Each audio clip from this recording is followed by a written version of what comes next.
Aujourd'hui, on va lire Luc 5, les versets 12 à 16. Luc 5, 12 à 16. Alors que Jésus se trouvait dans une ville, survint un homme couvert de lèpre. Quand il vit Jésus, il se jeta devant lui, face contre terre, et pria. « Seigneur, si tu le veux, tu peux me purifier. » Jésus étendit la main, le toucha, et il dit, « Je le veux, sois purifié. » Aussitôt la lèpre le quitta. Jésus lui donna cet ordre, « Ne dis rien à personne, mais va te montrer aux prêtres et apporte l'offrande que Moïse a ordonnée pour leur montrer que tu es guéri. » Cependant, la réputation de Jésus se répandait de plus en plus. Une foule de gens se rassemblait pour l'entendre et se faire guérir de leur maladie. Mais Jésus se retirait dans des endroits déserts où il priait. Jusqu'ici, la lecture de la parole du Seigneur pour aujourd'hui. Lors d'un mariage, quand un couple se présente devant les autorités civiles, nous connaissons tous la fameuse question « Voulez-vous prendre Falbala comme épouse ?» Oui, c'est la mode pour le moment. Hein? Et tous s'attendent à la réponse « Oui, je le veux ». Contrairement à ce que le titre de la prédication laisse supposer, que vous pouvez lire sur le projecteur, ce n'est pas de mariage dont je souhaite vous parler aujourd'hui. Il sera toutefois question d'un engagement encore plus fort qu'un mariage. Que peut-il y avoir de plus fort qu'un mariage? Un engagement dont chacun et chacune dont chacun et chacune de nous peuvent être bénéficiaires sans que la mort nous sépare. C'est un peu différent. L'histoire écoutée dans l'évangile de Luc suit le miracle de la pêche miraculeuse dont nous avons parlé la semaine dernière. Elle nous parle d'un engagement de la part de Jésus à notre égard. Un engagement dont nous ne mesurons pas toute la portée. Et comme la semaine dernière, le miracle de guérison que Jésus accomplit avec le miracle... Et comme le miracle de la semaine dernière, le miracle de la guérison que Jésus accomplit a comme premier objectif de nous communiquer un message. C'était déjà le cas la semaine dernière, c'est un miracle qui communiquait un message. Vous allez voir que c'est encore le cas aujourd'hui. Un message, une bonne nouvelle de sa part. Et c'est ce message que je souhaite vraiment partager avec vous ce matin. Le récit commence en disant que Jésus est en ville quand un lépreux vient à sa rencontre. On a déjà lu dans le début de l'Évangile que les malades viennent en nombre auprès de Jésus dans le but d'être guéris. Pourtant ici, ce qui se passe est en fait très surprenant pour le contexte et pour l'époque. Il faut savoir que la lèpre fut très longtemps une maladie particulièrement grave pour laquelle il n'existait aucun traitement. Ce n'est qu'au XXe siècle qu'on fut capable de guérir de cette maladie, pas avant. Avant cela, la toute grande majorité se savait en fait condamnée à mort, à petit feu, dans des conditions particulièrement pénibles. Dans la Bible, quand il est question de la lèpre, il faut comprendre ce terme dans un sens peut-être plus large qu'aujourd'hui. Cela englobait plusieurs maladies de la peau en fonction de l'infection. Rarement, très rarement, on assistait quand même à une guérison spontanée. Mais c'était quand même très rare. Et le livre du Lévitique traite en fait de ce cas. C'est ce fameux chapitre 14 dont je vous ai parlé.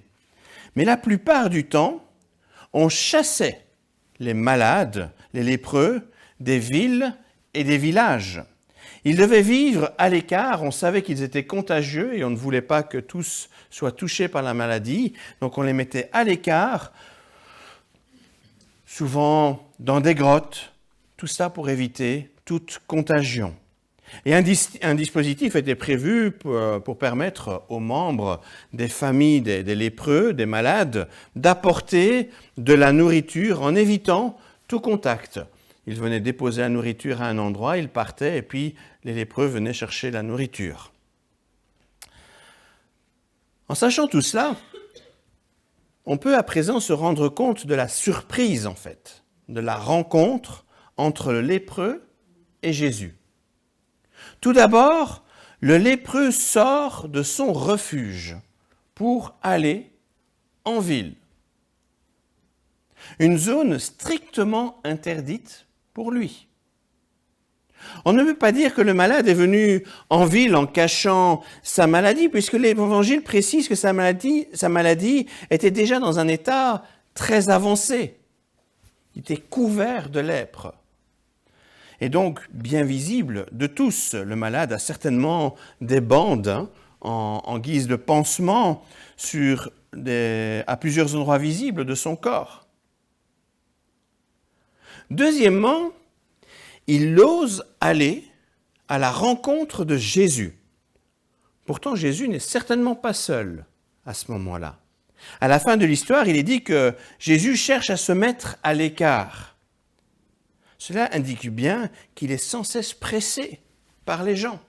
Il y a vraiment des foules qui sont là tout le temps autour de lui. Mais cela n'empêche pas le lépreux d'oser s'approcher de lui. C'est assez étonnant. Et troisièmement, c'est étonnant aussi de constater que même les lépreux isolés ont entendu parler des miracles accomplis par Jésus. Je vous dis, il y avait une séparation. C'était presque un monde à part. Et pourtant, ils avaient quand même entendu parler de Jésus. Là, on a vraiment un bel exemple de la transmission de la bonne nouvelle, même dans des lieux reculés. Les lieux reculés, ils ne sont pas forcément toujours au bout du monde. Ils peuvent être proches. Ici, on était vraiment dans un lieu reculé, presque coupé du reste du monde. Et pourtant, le message de la bonne nouvelle, ce message, cette annonce de la venue de Jésus est venu jusque-là. La seule chose qui peut expliquer l'audace du lépreux est sa foi en ce Jésus dont il a entendu parler. Et cette foi est perceptible dans son interpellation.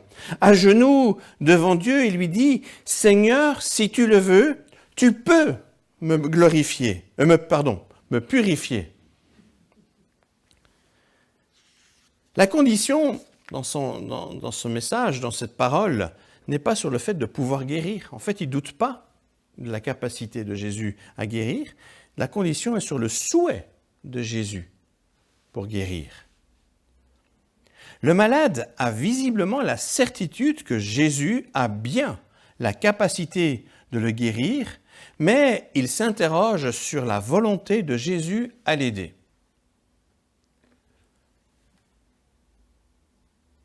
Si la rencontre est inattendue, ce qui suit est encore plus inattendu. Personne n'ignore que la lèpre est très contagieuse. Un simple contact suffit pour contracter la maladie. Or, Jésus prend l'initiative surprenante de tendre la main et de toucher le malade. Cela fait probablement des années que ce malade n'a pas été touché par quelqu'un. Il a donc été privé de ce geste banal qui pourtant a cette capacité extraordinaire de communiquer l'amour. Le toucher, c'est un des langages de l'amour. Et il n'en a pas eu. Et là, tout d'un coup, il y a quelqu'un qui le touche. Le premier geste de Jésus à son égard, eh bien, un geste d'amour. C'est un geste banal en apparence, mais dans ce contexte précis, c'est un geste en fait très fort, tant pour le malade que pour les personnes qui sont autour de lui. Jésus témoigne qu'il veut aimer même les personnes les plus exclues et malheureuses. Si dans un mariage, un conjoint peut dire « oui, je le veux », c'est en principe par amour. C'est aussi par amour que Jésus répond aux lépreux « oui, je le veux, sois purifié ». Et aussitôt, l'homme est guéri de sa maladie. Parce que Jésus aime cet homme, il veut pour lui la vie et non plus cette mort atroce à petit feu. Après avoir guéri l'homme, Jésus lui demande de se présenter devant le prêtre avec des offrandes. Alors pour comprendre la demande de Jésus, là j'aurais vraiment eu intérêt à lire ce fameux chapitre 14 du Lévitique, du livre du Lévitique. En fait, dans cette partie de la loi de Moïse, on explique ce qui était à faire en cas de guérison de la lèpre. Certes, cela n'arrivait que très rarement, mais il est intéressant malgré tout de voir que Dieu a souhaité indiquer cette possibilité dans la loi qu'il a donnée à Moïse. Cette loi prescrit en fait tout un processus de sorte à réintégrer dans la communauté une personne malade et exclue. Dans le contexte du judaïsme ancien, la lèpre était fortement associée au péché. Il y avait donc une double raison d'exclusion. Non seulement le risque de contagion par la maladie, mais aussi le risque de voir le péché s'étendre dans le peuple.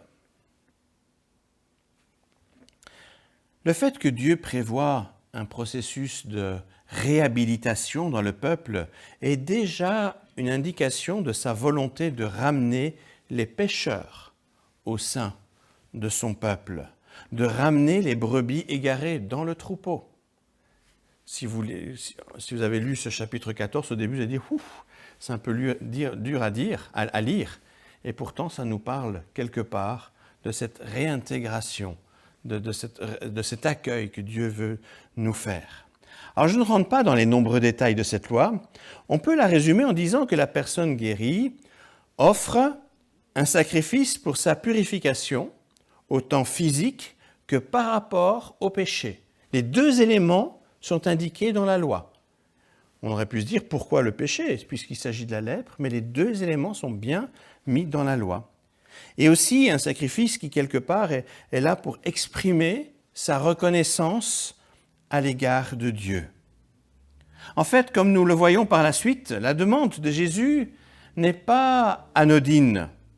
C'est une façon de dire qu'il s'intéresse à toute personne exclue et qu'il souhaite la réintégrer au sein du peuple.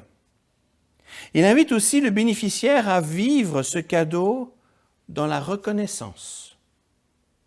C'est ça que Jésus demande finalement à ce lépreux guéri. Alors, comme la semaine dernière, on doit se poser la question du sens de ce miracle. Même si les évangiles donnent beaucoup de récits de miracles, le nombre en est quand même limité. J'ai un jour fait un tableau pour voir combien on avait. Si on compte la résurrection, je crois qu'on arrive à 50. De plus, les deux derniers versets de notre extrait rapportent que Jésus a le souhait de se retirer pour prier quand la foule s'amasse pour l'entendre et recevoir des guérisons. Si le but principal de Jésus est de guérir tous les malades, cela se passera en fait différemment. Jésus sait très bien l'engouement que peut provoquer des miracles, surtout s'ils étaient en très grand nombre. Cependant, son but est ailleurs. Le but de Jésus n'est pas forcément de faire des miracles, de guérir pour guérir. Il accomplit en fait des miracles dans le but de dire quelque chose, d'illustrer quelque part un message. Il est donc pertinent de se poser la question, mais qu'est-ce que Jésus veut nous dire en guérissant le lépreux? Est-ce une façon de montrer son amour et sa grande compassion? Est-ce une façon de montrer son identité divine, avec sa toute-puissance, capable de pouvoir guérir. C'est une évidence. Toutefois, son message est beaucoup plus large que ces seuls aspects. Je l'ai mentionné tout à l'heure, pour les contemporains de Jésus, la lèpre est fortement attachée au péché. Aujourd'hui, on fait évidemment la part des choses grâce à ce que la médecine nous a appris. On voit la lèpre dans sa dimension plutôt médicale. Mais il n'en demeure pas moins que le péché est un peu comme une lèpre, comme la lèpre de l'époque. Le péché rend les hommes et les femmes impurs. Le péché exclut. Il nous exclut du peuple de Dieu. Le péché conduit petit à petit à la mort et à la désespérance. Et tout comme le lépreux espère un miracle pour se sortir de la situation, mais l'être humain cherche désespérément son salut pour échapper à la mort certaine. Et là, on voit un parallèle très fort par rapport à la situation du lépreux. Jésus voit la foi du malade qui espère, grâce aux bribes de bonnes nouvelles qu'il a pu entendre dans son coin reculé, retiré. Et pour montrer à tous l'importance de ce message de bonnes nouvelles, même ne fût-ce qu'une toute petite partie qui apporte le salut, Jésus choisit de l'illustrer en purifiant le malade de sa lèpre. Sa demande d'aller auprès du prêtre pour accomplir le sacrifice de purification et de pardon des péchés prend alors là tout son sens. Grâce à Jésus, on découvre en fait la signification prophétique de l'ancienne loi de Moïse. Et quand Jésus dit au malade « Oui, je le veux », c'est un « oui, je le veux » qui s'adresse à quiconque espère en lui pour être purifié et recevoir la vie éternelle. C'est l'objectif principal de la venue de Jésus sur la terre. Et je suis persuadé que Jésus a pleinement conscience de cela au moment où il guérit le malade. Et il sait qu'arrive le jour où ce n'est pas un agneau qu'on va sacrifier devant le prêtre, qui sera sacrifié là, pour la purification et le pardon des péchés. Un jour, ce sera lui-même qui offrira sa vie pour la purification et le pardon de tous. Cela expliquerait d'autant mieux pourquoi, après ce miracle, Jésus souhaite se retirer pour prier. Il pourrait être tenté de simplement faire du bien aux gens, même pour un temps limité, tout en sachant que de toute façon, ils mourront quand même un jour. C'était sympa de la part de Jésus de continuer à guérir. Il aurait été très populaire. Et puis, qu'est-ce qui restera? C'était très tentant pour lui d'être populaire et éviter la croix. Cela ferait de lui une personne bien aimée de tous. Certains paieraient cher pour avoir un super docteur qui est capable de les guérir comme Jésus pouvait le faire. Cependant, Jésus prie très probablement pour demander à Dieu la force de ne pas tomber dans cette voie facile, mais d'aller jusqu'au bout de sa véritable mission en donnant sa vie pour la guérison des âmes touchées par le péché. La guérison du lépreux est donc, elle aussi, un message en soi, un message de bonne nouvelle, un message prophétique qui préfigure ce pourquoi Jésus est venu sur terre. Ce n'est pas seulement la lèpre de cet homme qu'il veut purifier, mais la lèpre qui touche tout homme, toute femme. Il est venu pour ôter la souillure de notre péché. C'est ça qu'il nous dit à ce moment-là. Dès lors, quand on a compris le message que Jésus nous adresse avec ce miracle, cela nous ouvre pour nous des perspectives. Quel que soit l'endroit où nous sommes, quelle que soit notre situation, quel que soit notre éloignement par rapport à Dieu, il permet que son message soit entendu. Il veut poser sa main sur nous pour nous dire « Toi aussi, je t'aime ». Le Fils de Dieu est saint. Il ne craint pas de venir dans ce monde impur pour nous communiquer son amour. Soyez sûrs que Dieu vous aime. Cette histoire est également un encouragement à avoir foi en Christ et oser lui dire « Seigneur, si tu le veux, tu peux me purifier ». Si Jésus a pu purifier l'homme de la lèpre réputée incurable, il peut aussi nous purifier de toute faute. On peut trébucher 1000 fois dans le même péché.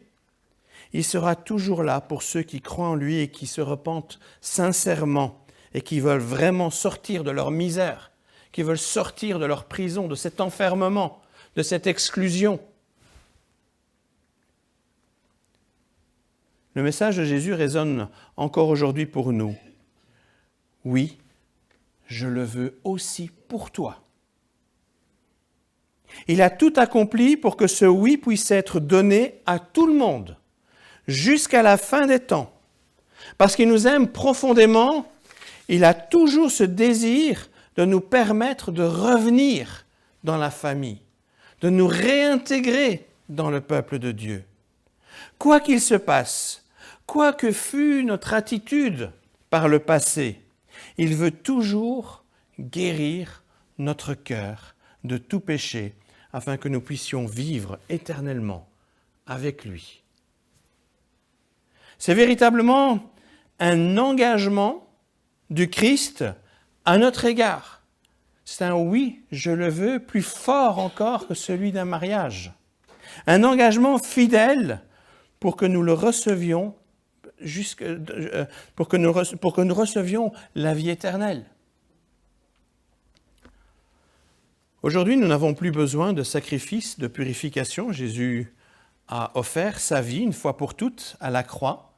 C'est lui qui s'est donné un peu comme l'agneau, parfait, sacrifié pour les péchés.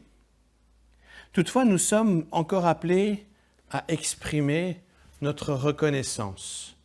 De la même manière que Jésus a envoyé le lépreux pour faire le sacrifice auprès du prêtre, pour sa purification, pour son pardon, mais aussi pour la reconnaissance, nous aussi, il nous dit, mais sois reconnaissant maintenant, implique-toi pour le Seigneur.